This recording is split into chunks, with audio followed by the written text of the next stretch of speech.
meus irmãos. Paz do Senhor a todos. A palavra que eu quero trazer hoje para vocês, ela está dentro da visão que a igreja ela tem tido esse ano. Amém? Então, os que estão visitando pela primeira vez vão pegar esse contexto agora, né? Mas no ano de 2025, o pastor Josias e o resto da liderança entendeu que Deus estava nos levando para nos focarmos especificamente no discipulado, né? Que esse seria o ano do discipulado. E nós temos buscado diversos fundamentos, né, na palavra de Deus sobre a vida que nós temos que ter como cristãos, né? Como vocês sabem, o discipulado, como eu sempre digo, ele é parte da grande comissão. Então ele é a missão que todo cristão tem na terra, não é? Se você está aqui vivendo agora, você tem o objetivo de fazer discipulado. Então, para que a gente possa começar a trazer essa mensagem aqui, cujo tema será Fundamentos do Discipulado, vamos abrir em Atos, no capítulo 2, no versículo 42. Amém? Então, inclusive a todos que estão visitando pela primeira vez, quando vocês estiverem no final do culto aqui, vocês serão chamados para ir ali, não é, para a salinha das boas-vindas. E todos fiquem atentos a uma plaquinha que tem ali na nossa área da cozinha, que se chama Café 242, não é?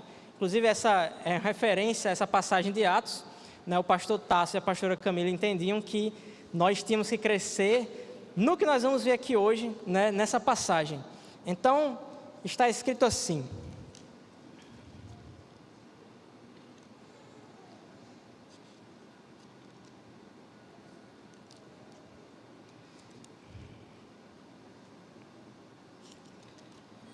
amém, só demorei para encontrar aqui a passagem.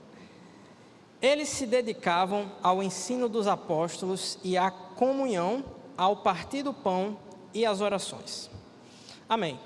Então, temos três coisas aqui, né? Três grupos, no geral, de coisas que nós vamos prestar atenção aqui hoje. Nós temos o ensino dos apóstolos, a gente vai agrupar aqui comunhão e partir do pão na mesma coisa, e nós temos as orações. Então, o contexto dessa passagem aqui, em Atos 2,42, é o início do início da igreja. Então, havia tido o dia de Pentecostes, o Espírito Santo, ele desceu sobre os apóstolos, né, e sobre os discípulos que estavam reunidos, e ali Pedro ele vai se levantar e vai fazer uma pregação ousada, né, e vão se converter milhares de almas, e ali vai ser o início da igreja. E então, o apóstolo Lucas, que foi quem escreveu o livro de Atos, ele vai fazer as primeiras descrições da igreja, né? Então, entrou várias pessoas na igreja. Qual era o centro da igreja? A igreja ela se dedicava ao quê? Qual era o foco principal da igreja logo no início dela, né? E por que eu estou trazendo isso aqui? Esses aspectos, meus irmãos, que estão trazendo aqui, eles precisam de ser discernidos, porque o discipulado, certo? Como nós vamos entender aqui, o ato de ir lá, pregar o evangelho, batizar os que crerem, fazer discípulos, na verdade ele tem que ser preparado na vida congregacional. É uma coisa que tem que ser preparada e cultivada na vida congregacional. Amém? Então nós precisamos entender como a primeira igreja ela se comportava, para que nós possamos entender como nós temos que nos comportar, para que a gente tenha condição de fazer o ID, não é? Então, começando aqui por essa passagem, a primeira coisa que o Lucas ele vai falar que a igreja se dedicava era a doutrina dos apóstolos. Eles se dedicavam ao ensino dos apóstolos. Como vocês vão perceber aqui, quando a Bíblia ela fala sobre alguma coisa e ela dá uma sequência de coisas, normalmente essas sequências elas não são ao acaso. Então o que é que eu quero dizer com isso? Quando a Bíblia está dizendo para mim que no princípio da igreja a prioridade eram três coisas, numa ordem específica, isso quer dizer que você tem que prestar atenção, porque essa ordem ela faz toda a diferença. Então a primeira coisa que a igreja mais se dedicava era o ensino dos apóstolos. Então, por que ele está colocando o ensino dos apóstolos? Por que ele está colocando o ensino da palavra em primeiro lugar? E é por isso que a gente precisa entender primeiro a importância do ensino. A gente precisa entender o quão grave, o quão sério é você se dedicar ao ensino da palavra. É você crescer no conhecimento da palavra. Por causa disso, eu gostaria que vocês abrissem em Provérbios, no capítulo 4, no versículo 7. Provérbios 4, 7. A Escritura vai dizer o seguinte, deixa eu ver a versão aqui que colocaram. O princípio da sabedoria é: adquira e use tudo o que você possui para adquirir entendimento. Outras traduções, ele vai dizer o seguinte: a sabedoria é suprema, portanto, adquira a sabedoria. E depois ele vai dizer: com todos os recursos que você tem, adquira entendimento.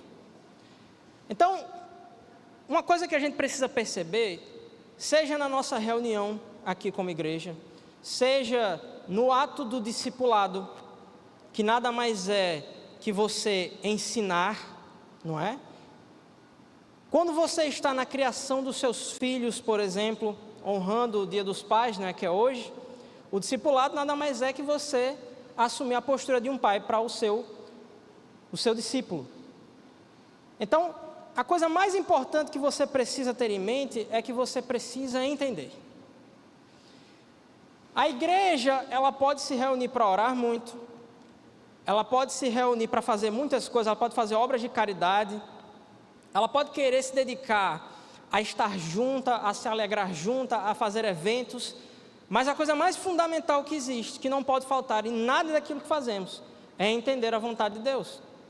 Isso é tão sério que quando você vai, por exemplo, analisar a parábola do semeador, que eu gosto de citar bastante, você vai perceber pela parábola do semeador, especificamente no Evangelho de Mateus, lá no capítulo 13, que existem 4 tipos de pessoas nesse mundo.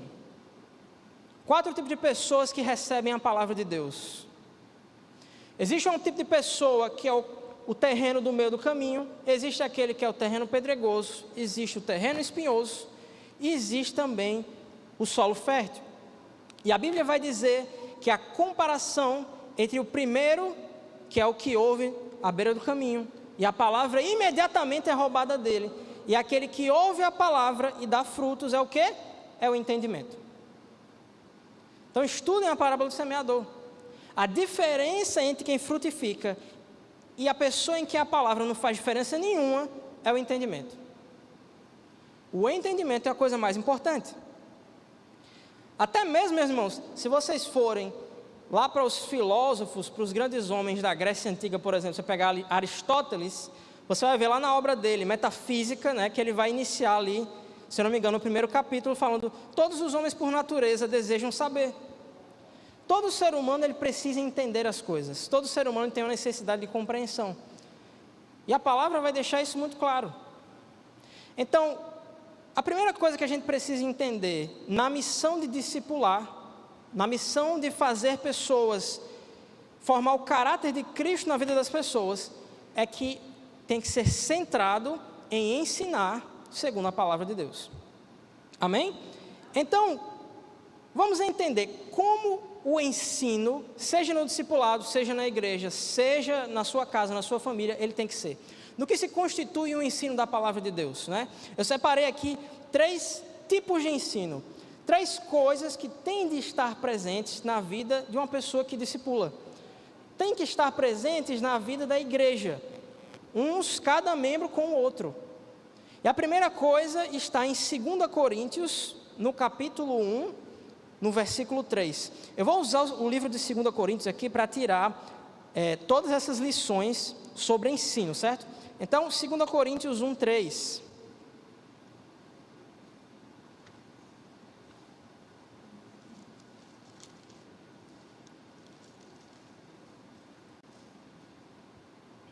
Está escrito assim: bendito seja o Deus e Pai do nosso Senhor Jesus Cristo, Pai das misericórdias e Deus de toda a consolação, que nos consola em todas as nossas tribulações, para o quê?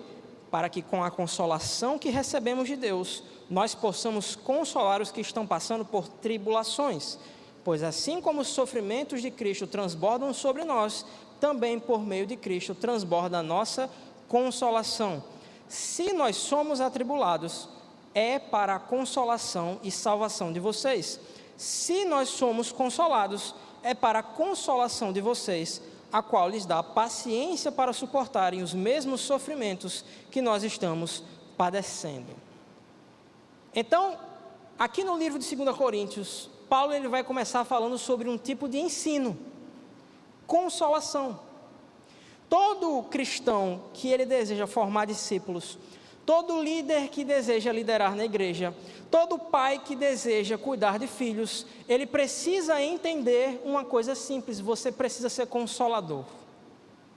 Não adianta apenas você ser uma pessoa que vai repreender. Não adianta meramente você querer transmitir informações. Você precisa também ser consolador. E você precisa entender que as suas tribulações são também oportunidades para consolar aqueles que estão sofrendo da mesma forma que você. Então, use os sofrimentos. Agora, não estou falando de qualquer sofrimento. Eu estou falando do sofrimento segundo Cristo. Os sofrimentos que devem produzir alegria e satisfação na vida de um cristão são os sofrimentos de Cristo. Quando Paulo está falando aqui sobre consolar a igreja de Coríntios, ele não está falando sobre qualquer tipo de sofrimento que ele estava passando. Ele está falando sobre sofrer por causa do Evangelho. Ele está falando sobre quase perder a esperança da vida, indo pregar o Evangelho. Então, entenda isso, não é qualquer sofrimento. Use os sofrimentos de Cristo na sua vida para encorajar os seus irmãos. Primeiro princípio do ensino. Segundo, vamos agora para o versículo 12, do mesmo capítulo que vocês estão. Versículo 12 a 13. Olha o que ele vai dizer: este é o nosso orgulho, a nossa consciência dá testemunho de que nos temos conduzido no mundo, especialmente em nosso relacionamento com vocês, com santidade e sinceridade provenientes de Deus, não de acordo com a sabedoria do mundo, mas de acordo com a sabedoria, de acordo com a graça de Deus. Aí ele vai dizer aqui no 13, isso é importante: pois nada lhes escrevemos que vocês não sejam capazes de ler ou entender, e espero que, assim como vocês nos entenderam em parte, venham a entender plenamente que podem orgulhar-se de nós, assim como nos orgulharemos de vocês no dia do Senhor Jesus. Então, a segunda coisa que é importante na sua vida de discipulador, na sua vida de igreja e até na sua vida de pai, você precisa de instrução clara. Então, o que isso quer dizer? Não basta meramente você ensinar o que você acha que a pessoa precisa. Você precisa entender no Senhor e na palavra, no Espírito Santo, o que a pessoa precisa. Você precisa transmitir o conhecimento de modo que a pessoa consiga suportar e de modo que a pessoa consiga entender. Não adianta meramente eu chegar aqui para você, dizer que vocês têm que ser discipuladores e dizer que vocês podem seguir uma mera cartilha teológica, que isso vai funcionar para todo mundo. É necessário no processo do discipulado, no processo de formar Cristo nas pessoas, de cuidar das pessoas, que você saiba o que ensinar e como ensinar. E essa busca de discernir o modo mais correto de ensinar, o modo mais eficaz de ensinar, também virá pela compreensão da Escritura. É a Escritura que mostra e nos dá discernimento para ver em que nível as pessoas estão, em que nível de fé a pessoa está, até onde ela consegue crer, até onde ela não consegue. Então temos que crescer nesse discernimento para que a nossa instrução não seja em vão. Se eu chegar aqui para vocês hoje e eu começar a usar um monte de termos teológicos e coisas que talvez a maioria não vai entender, do que adianta o meu ensino? Não vai haver frutificação, meu irmão. Então, terceira coisa que nós precisamos entender. 2 Coríntios 1, agora a gente vai para o 23, certo? A gente vai ler do 23 até o versículo 8 do capítulo 2, tá? Está escrito assim: eu invoco a Deus como testemunha que foi, a fim de poupá-los que não voltei a Corinto. Não que tenhamos domínio sobre a sua fé, mas cooperamos com vocês para que vocês tenham alegria, pois é pela fé que vocês permanecem firmes. Por isso, eu resolvi não lhes fazer outra visita que causasse tristeza, pois se os entristeço, quem me alegrará, senão vocês a quem tenho entristecido? Eu escrevi como escrevi, e aqui ele provavelmente está se referindo ou à carta de 1 Coríntios, certo? Onde ele precisou fazer sérias repreensões à igreja de Coríntios, por causa da imaturidade deles. Ou outras pessoas entendem que existiu uma carta intermediária entre 1 e 2 Coríntios, mas que nunca foi encontrada, certo? De qualquer forma, ele escreveu da maneira que escreveu, certo? Para que quando ele fosse ter com a igreja de Coríntios de novo, ele não seja entristecido por aqueles que deveriam alegrá-lo. Então ele vai continuar aqui e vai dizer: estava confiante em que todos vocês compartilhariam da minha alegria, pois eu lhes escrevi com grande aflição e angústia de coração e com muitas lágrimas, não para entristecê-los, mas para que soubessem como é profundo o meu amor por vocês. E aí ele vai dizer assim: se um de vocês tem causado tristeza, não a tem causado apenas a mim, mas também em parte para eu não ser demasiadamente severo a todos vocês. A punição que lhe foi imposta pela maioria é suficiente. Essa punição que ele está falando aqui é em relação a uma pessoa que tinha cometido um pecado na igreja, que afetou toda a igreja. Então ele vai dizer: a punição que lhe foi imposta pela maioria é suficiente. Agora, ao contrário, vocês devem perdoar-lhe e consolá-lo, para que ele não seja dominado por excessiva tristeza. Portanto, eu lhes recomendo que reafirmem o amor que tem por eles. Por que é que eu estou trazendo esse trecho dessa passagem aqui? Porque Paulo está dando um enfoque muito importante sobre o propósito da repreensão. Ele está falando sobre o propósito de você corrigir as pessoas dentro da igreja. Existe um entristecimento que toda pessoa que decide discipular precisa entender que vai ter que usar em algum momento. Você, como pai, precisa entender que muitas vezes você vai ter que ferir o seu filho para que ele possa ser corrigido. O discipulador não é diferente. Os pastores e líderes da igreja, por vezes, precisam corrigir pessoas. Eles precisam repreender, precisam ferir, segundo a maneira de Deus, é claro, com amor e espírito de mansidão, mas precisam ferir, para que a pessoa possa perceber a verdade. Só que a correção, ela não é de qualquer forma, ela não pode ser feita de qualquer forma. Entristecer uma pessoa, ensinar uma pessoa através da repreensão, não tem o objetivo de entristecer a pessoa como um fim. Tem o objetivo de frear a insensatez, o objetivo de frear a pessoa que está caminhando para a sua própria destruição, tem o objetivo de frear a ignorância em relação à palavra de Deus. O objetivo de ferir uma pessoa é para que ela tenha a esperança de viver o melhor de Deus na vida dela. E essa tem que ser a mentalidade. O ensino é motivado pelo amor e o desejo de edificar. A repreensão é motivada pelo amor e o desejo de edificar. A consolação, igualmente. Então temos que ter esses três princípios. E eu trouxe, na verdade, aqui um quarto. Mas eu trouxe esse quarto aqui porque ele não diz respeito à atitude de ensinar diretamente, mas uma postura que nós temos que ter. A postura do ensino. A postura do ensino, tanto dos apóstolos na primeira igreja, como de você como discipulador de alguém. Nós, como líderes da igreja, tem que ser o que está escrito em 2 Coríntios capítulo 4, versículo 10. Então abram lá, 2 Coríntios 4, 10.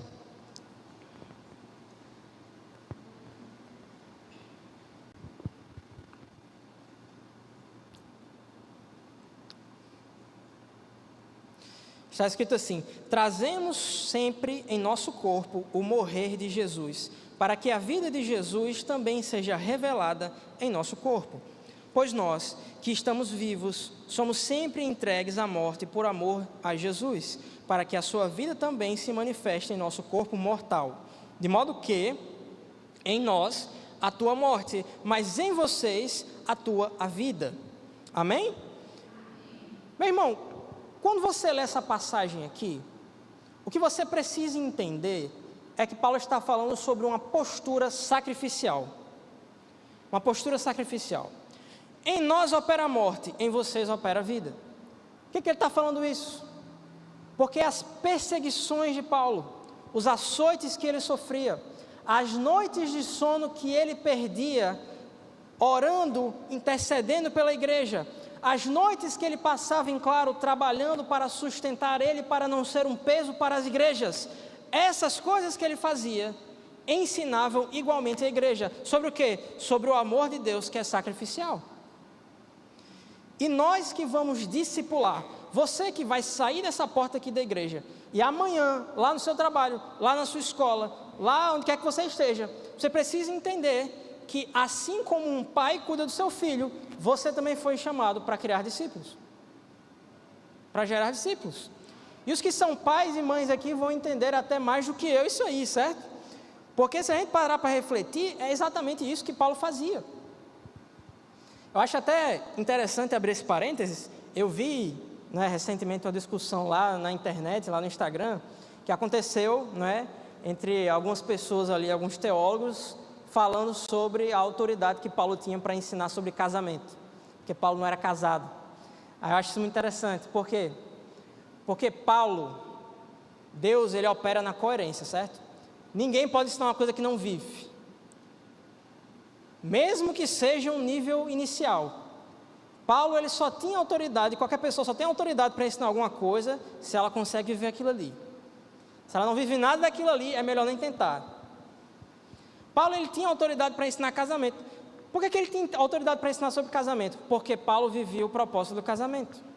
Os que são casados vão entender o que eu estou falando. Quando você se sacrifica por uma pessoa, você está se colocando na mesma posição de Jesus Cristo. Quando o marido ele dá a vida pela esposa, ele se coloca na posição de Jesus Cristo. Quando a mãe e o pai, eles passam a madrugada cuidando do filho recém-nascido, ele está se colocando na posição de Jesus Cristo. E Paulo fazia isso muito bem. Paulo, ele vivia, ele dava o sangue dele pela igreja do Senhor. Ele deu a vida dele para iniciar a igreja. Ele perdeu tudo o que ele tinha.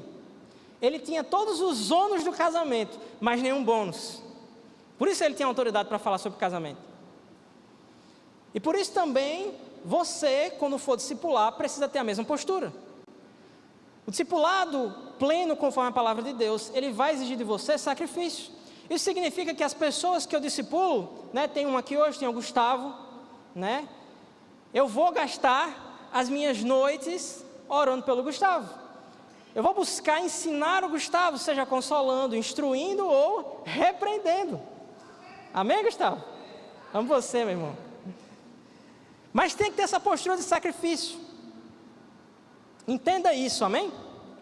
Então, a verdadeira maturidade como cristão, e é por isso que a gente trouxe aqui sobre o ensino, primeiramente, é por isso que Lucas vai falar sobre o ensino antes de qualquer coisa. A verdadeira maturidade do crente, ela vem quando ele consegue, através dessa postura de discipular, essa postura de dar a sua vida, de dedicar-se a ensinar a pessoa de todas as formas possíveis, ela vai assimilar a mesma visão que Jesus tem para a igreja.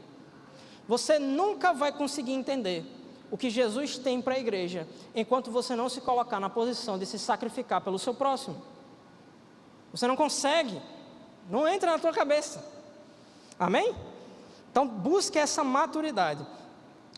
O segundo pilar da igreja, em Atos 2,42, era o quê? A comunhão e partir do pão. É interessante que você perceba uma coisa. O entendimento da vontade de Deus, o entendimento da palavra de Deus, ele foi colocado em primeiro lugar. E não é difícil de você concordar que ele é a coisa mais importante. Agora, antes da oração, foi posto a comunhão e o partir do pão. Por quê? Vamos entender isso. Meus irmãos, não existe ensino eficaz sem comunhão e tempo de mesa. O ensino mais eficaz que uma pessoa pode trazer para alguém não é uma pregação de púlpito de 50 minutos, nem de 30 minutos, 1 hora, o que quer que seja. Não é uma conferência de 2 horas. E não era assim que Jesus discipulava os apóstolos. A maior forma, a forma mais eficaz que você vai ter de ensino é comunhão em tempo de mesa. E antes de a gente falar sobre as características dessa comunhão, nós precisamos trazer esse assunto aqui e abrir o nosso escopo para ver uma outra coisa. Esses 3 pilares aqui, ensino, comunhão e oração, eles não são só os pilares do discipulado. Eles não são só os pilares das reuniões da igreja, eles também são os seus pilares com a sua vida devocional com Cristo. Então, antes de eu falar sobre comunhão em tempo de mesa com os outros, você precisa falar de comunhão em tempo de mesa com o Espírito Santo. Porque a comunhão que nós temos, na verdade, é procedente dele. Vem por causa dele. Então, a comunhão com o Espírito é o fundamento para entendermos a vontade de Deus. Você percebe? Você não consegue entender a vontade de Deus sem comunhão com o Espírito. Abram todos em 1 Coríntios capítulo 2, versículo 6. Olha o que é que Paulo vai ensinar.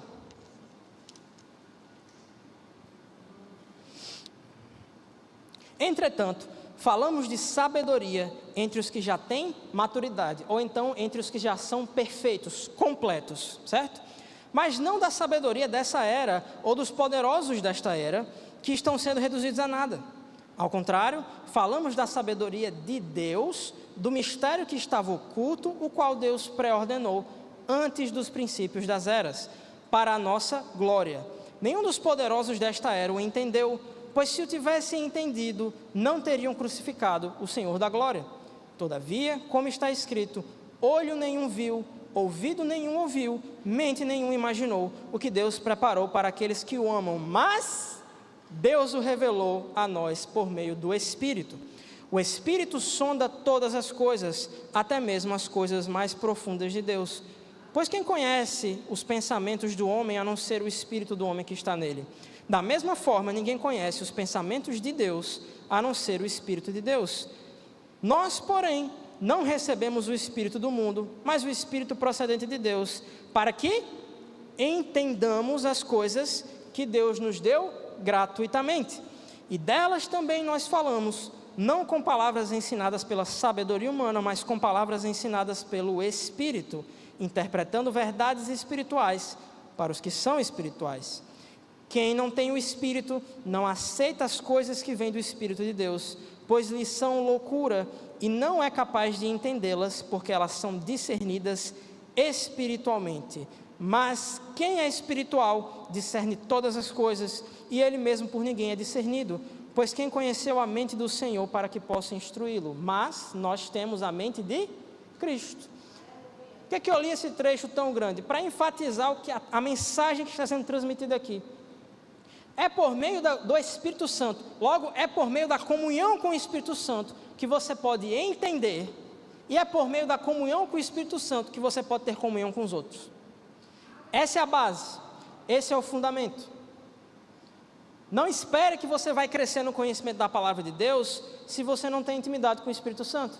Quando você abre a sua Bíblia todos os dias buscando entender a palavra de Deus, você precisa sim pedir ao Espírito de Deus que lhe ensine. Peça para que Deus o ensine. Aí você vai entender verdades profundas. Então, tendo essa vida de ensino, você parte para a comunhão. Meus irmãos, todo ser humano, ele tem a necessidade de estar em comunhão. Todo ser humano, ele vai ter a tendência a formar sociedade. Ao longo da história, isso é óbvio. Todo ser humano, ele não nasceu para estar sozinho. Lá no Jardim do Éden, quando Deus criou Adão, ele vai dizer, não é bom que ele esteja só. Aí ele cria a mulher para ele, mas não para por aí. Depois do homem e da mulher vem quem? Os filhos, discípulos. Então, você foi criado para estar em comunhão com as pessoas. Você foi criado para estar no partir do pão e na comunhão. Amém? Então, que pai, meus irmãos, ou que mãe pode ensinar um filho estando totalmente ausente da convivência com ele? Não vai acontecer. É simples, não vai acontecer. Que pastor vai conseguir cuidar da vida das pessoas se ele não visita a pessoa uma única vez? Se ele só encontra a pessoa uma vez no domingo e não encontra mais? Não tem como. Como é que o discipulador, vocês quando forem fazer discípulos, vão conseguir se conectar com as pessoas? Como é que vocês vão conseguir entendê-las, ouvi-las? Como é que vocês vão conseguir entender a necessidade que elas têm de ensino para aquele contexto que elas estão vivendo? Se você não vê a pessoa nunca, impossível. Então tem que ter comunhão. A cultura da comunhão e do partir do pão é a cola, por assim dizer. ela é o grude, ela é o que faz com que o ensino seja efetivo. Pode perceber, você costuma ouvir pessoas, você costuma dar ouvidos ou querer imitar pessoas que não estão totalmente fora do contexto da sua vida, ou pessoas que estão sempre com você. A comunhão e partir do pão é um negócio tão interessante. Você pode parar para perceber que quando você tem isso, ainda que involuntariamente, você se aproxima das pessoas, mesmo que as pessoas não tenham nada a ver com a sua vida. Quer um exemplo? Todo mundo aqui provavelmente já esteve na escola. Na época da escola, você tinha pessoas que você considerava os melhores amigos da sua vida. Por quê? Porque todos os dias de manhã você estava lá. Vocês tinham que estar num contexto de comunhão. Vocês tinham que estar em um contexto de socialização. Aí um dia você saiu daquela escola. Um dia você saiu do seu ensino médio. Um dia você saiu da sua faculdade. Aí você deixou de estar em comunhão com a pessoa. E porque não tinham propósitos iguais, porque não tinham a mesma mentalidade, porque o ensino não estava alinhado, vocês se desalinharam. Não é que vocês se desentenderam, mas não havia mais sentido em estar juntos. A comunhão e o partir do pão são fundamentais para que o ensino faça sentido. Para que a igreja ela se sinta de fato parte do corpo de Cristo. Agora é claro, os que são maduros entendem que são parte do corpo de Cristo. Mas as pessoas que acabaram de aceitar Jesus e por isso discipulado, elas precisam perceber isso. Elas precisam perceber, através da comunhão e do partir do pão, que Deus quer estar presente o tempo todo. Que Deus quer estar presente em todas as áreas da vida dela. Que Deus tem uma palavra aí, comunhão e ensino, né? Deus tem uma palavra para cada área da vida delas. Então tem que haver cultura da comunhão e do partir do pão. Na igreja isso tem que acontecer. No discipulado isso tem que acontecer. A sua vida com Deus tem que ser em comunhão com o Espírito. E os pais e as mães têm que ter comunhão e partir do pão com os filhos. Senão você não vai ensinar. Amém? Meus irmãos, esse pilar da comunhão e do partir do pão, ele é essa liga que eu disse. E é através disso que a gente alcança uma das características mais fundamentais para que o céu, o reino de Deus, a presença do Espírito Santo, ela se manifeste em um lugar. Vocês vão perceber, e a gente vai abordar algumas passagens aqui, que quando você não tem comunhão e partir do pão, você não vai chegar num lugar. E esse contexto, essa característica da igreja, de você como discipulador, de você como pai e mãe, essa característica, ela é uma das mais fundamentais características para que Deus haja em um ambiente. Então, por favor, abram todos em 1 Coríntios, capítulo 1, versículo 10. Vamos entender uma coisa muito importante. Está escrito assim: irmãos, em nome de nosso Senhor Jesus Cristo, suplico a todos vocês que concordem uns com os outros no que falam, para que não haja divisões entre vocês, antes que todos estejam unidos num só pensamento, em um só parecer. Meus irmãos, primeiro você entende a palavra de Deus, mas depois todos precisam entender juntos e estar em unidade. Isso aqui que ele está falando é sobre a unidade do Espírito. Todos abram, por favor, em Efésios capítulo 4, versículo 3. Vamos ler aqui na versão que está no telão. Bota aí, Efésios 4, 3. Volta aí para o versículo 1. Vamos contextualizar do 1. Olha o que ele diz aqui: como prisioneiro no Senhor, peço a vocês que vivam de maneira digna do chamado que receberam. Aí ele vai explicar melhor. Com toda a humildade e mansidão, com paciência, suportando uns aos outros. E aí depois ele vai dizer, versículo 3: façam todo o esforço para conservar a unidade do Espírito pelo vínculo da paz.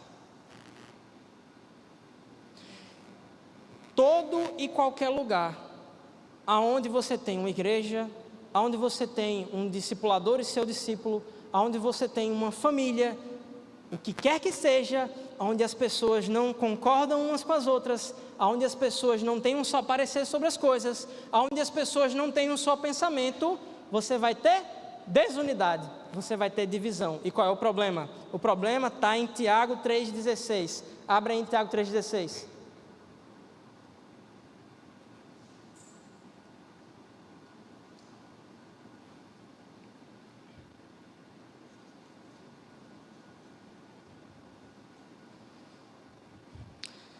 Pois onde há inveja e ambição egoísta, aí há confusão e toda espécie de obra maligna. Essa palavra ambição egoísta no hebraico, ela pode ser traduzida também como facção, pode ser traduzida como contenda ou conflito.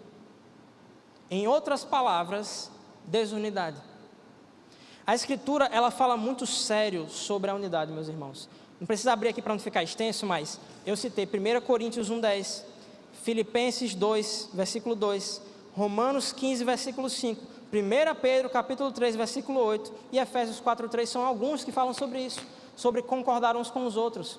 A igreja precisa entender que não é opcional você ter um só pensamento sobre aquilo que Deus deseja. Não é opcional a unidade do Espírito. Ter um só parecer sobre as coisas na igreja, na vida de discipulado, não é opcional, é obrigação. Kevin, mas não dá para a gente concordar em tudo. Dá para concordar em tudo, sim.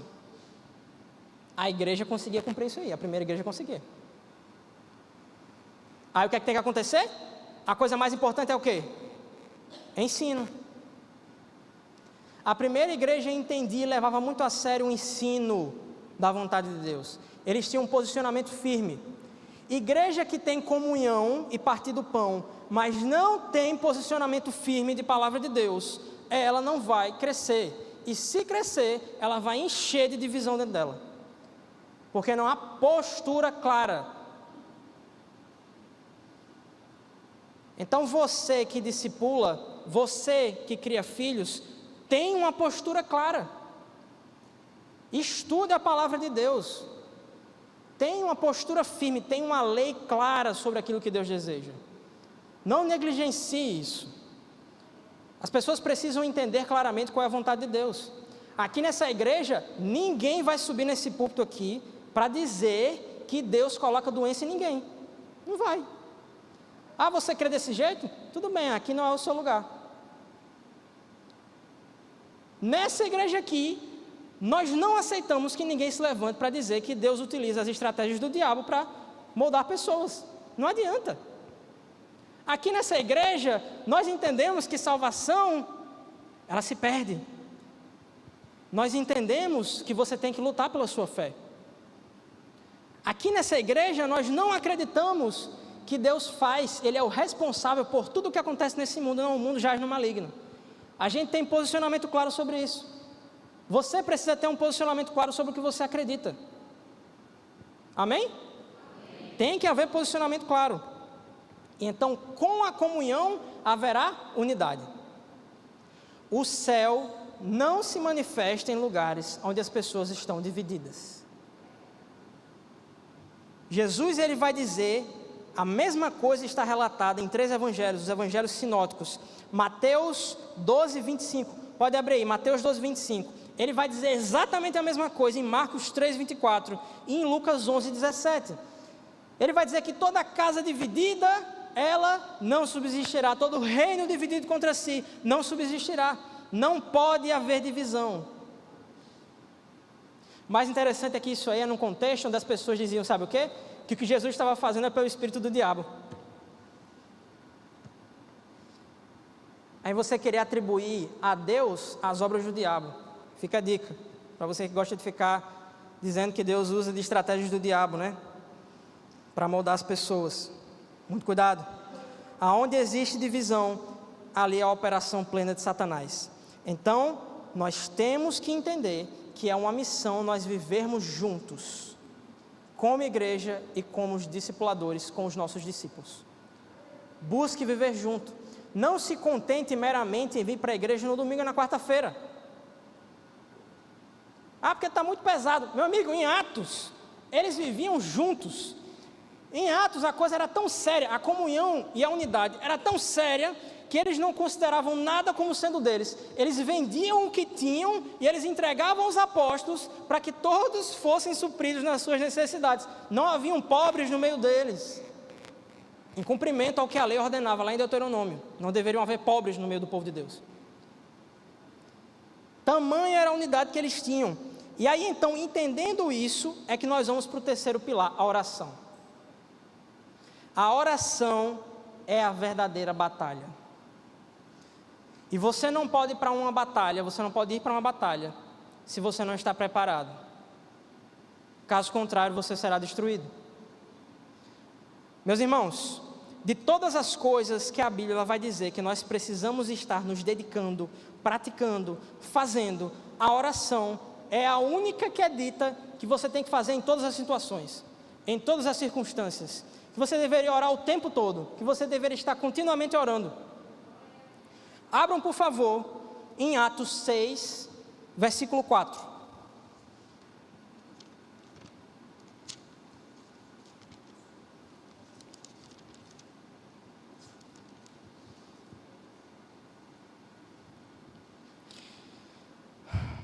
Vamos ler a partir do versículo 3, certo?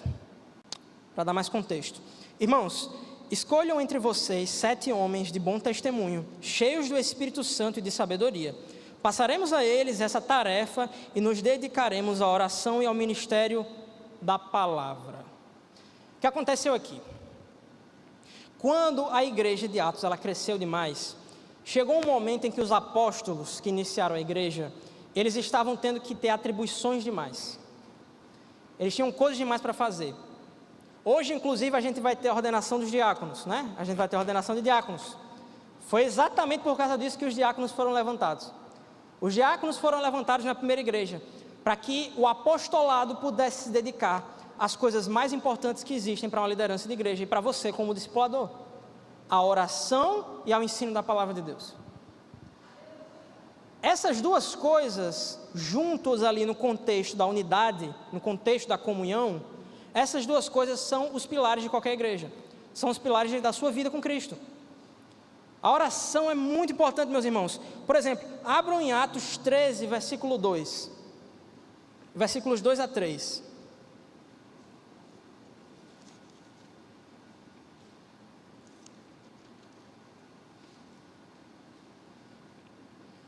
Enquanto adoravam o Senhor e jejuavam, disse o Espírito Santo: separa-me Barnabé e Saulo para a obra a que os tenho chamado. Assim, depois de jejuar e orar, impuseram-lhes as mãos e os enviaram. Uma coisa interessante sobre a igreja de Atos: as ordenações e as decisões ministeriais da igreja eram determinadas num contexto de oração, jejum e adoração. A igreja não decidia coisas da cabeça deles. Não, esse aqui vai ser isso aqui, esse aqui vai ser aquilo ali. Não. Vivendo uma vida de jejum e ministração, aqui a palavra é ministração, certo? Enquanto eles jejuavam e ministravam e faziam o serviço de Deus, o Espírito Santo disse: separe-me para a obra. E aí, depois de receber essa orientação, o que foi que eles fizeram? Não foi de qualquer jeito. Tendo terminado de jejuar e orado, aí houve a ordenação. Então a igreja de Atos tomava decisões para a igreja. Você, como discipulador, vai tomar decisões para o teu discípulo sobre como você vai ensinar, sobre como você vai guiar o seu relacionamento com ele, mediante oração. É necessário que nós estejamos sempre orando. Em Atos 3, versículo 1. Vamos abrir em Atos 3, versículo 1.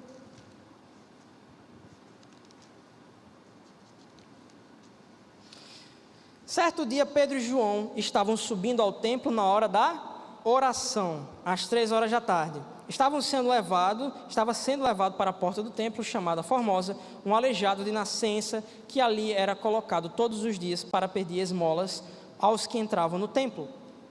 O que é interessante sobre essa passagem aqui? No contexto da vida de oração constante, havia horário todos os dias para orar.